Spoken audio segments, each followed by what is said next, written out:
¿Sientes que tu entrenamiento ya no está dando resultados? ¿Levantas y levantas, asistes todos los días y aún así sigues estancado?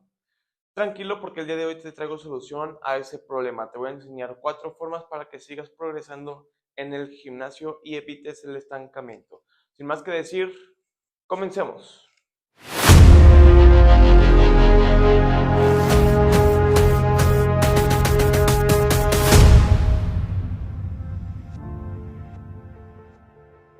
La primera forma para evitar el estancamiento y seguir avanzando en el gimnasio es analizar el rango de movimiento de tus ejercicios.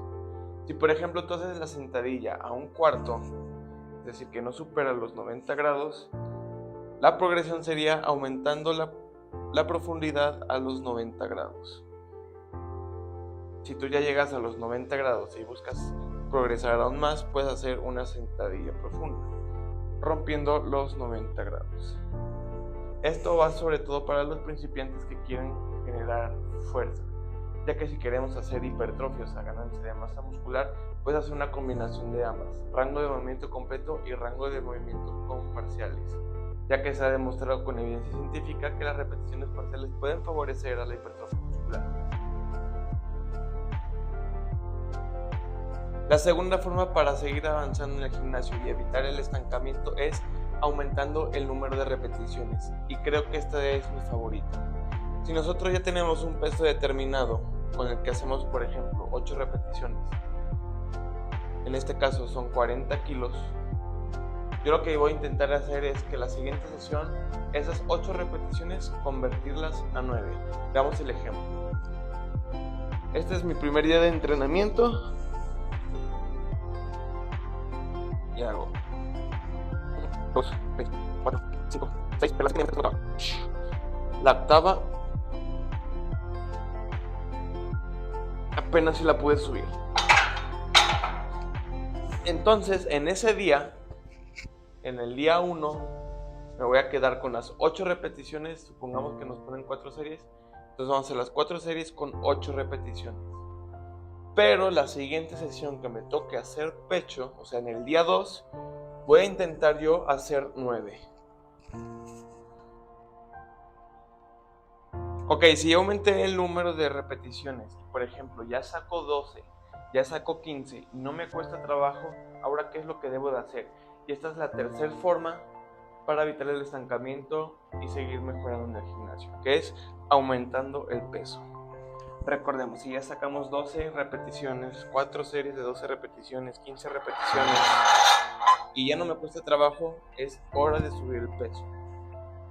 Pero ojo aquí, lo más probable es que disminuyamos el número de repeticiones. Entonces, supongamos que antes de poner los discos, yo con estos grandes ya sacaba 12 repeticiones, ahora puede que con estos saque 8.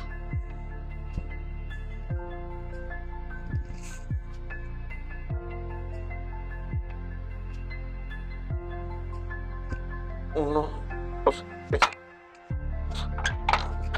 Entonces ya saqué las 8 repeticiones. ¿Qué es lo que voy a hacer? Volver a la de las repeticiones. Estas 8 repeticiones que saqué con más peso, ahora las debo de convertir en 12 o 15 repeticiones, en un punto donde ya no me cueste trabajo, para así volverle a subir el peso. Es como un bucle, si se fijan.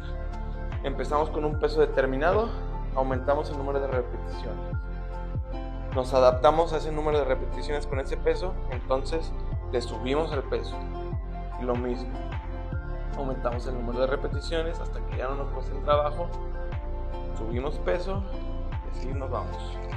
Un aspecto bastante importante a tomar en cuenta es cuánto peso le debo de subir. A mí en lo personal me gusta usar estos discos pequeños, que son de 5 kilos o de 2.5. No vas a duplicar el peso.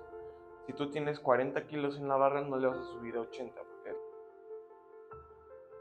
La cuarta y última forma para evitar el estancamiento y seguir mejorando en el gimnasio es aumentando el número de series. En videos anteriores ya hemos hablado acerca del volumen de entrenamiento como una de las variables más importantes para la ganancia de masa muscular o de fuerza. Y recordemos que el volumen de entrenamiento es la cantidad total de trabajo, es decir, el número de series que tienes en una sesión o en una semana. Entonces, por ejemplo, si yo tengo 12 series por grupo muscular a la semana, busco la forma para aumentarle a 13 o a 14. Pero ojo, teniendo en cuenta de que si sobrepasamos las 16 series en una sesión por grupo muscular, va a ser más fácil llegar al sobreentrenamiento. Y créeme que no quieres llegar ahí. Entonces, si quieres tener un mejor entendimiento sobre cómo acomodar el volumen de entrenamiento, te invito a que veas este video. Ya lo tienen, amigos, 4 formas sencillas que puedes usar a tu favor para evitar el estancamiento y seguir progresando en el gimnasio. Déjame en los comentarios si conoces alguna otra forma. Sin más que decir, nos vemos hasta la próxima. No olvides suscribirte y activar la campanita del canal. Chau, chau.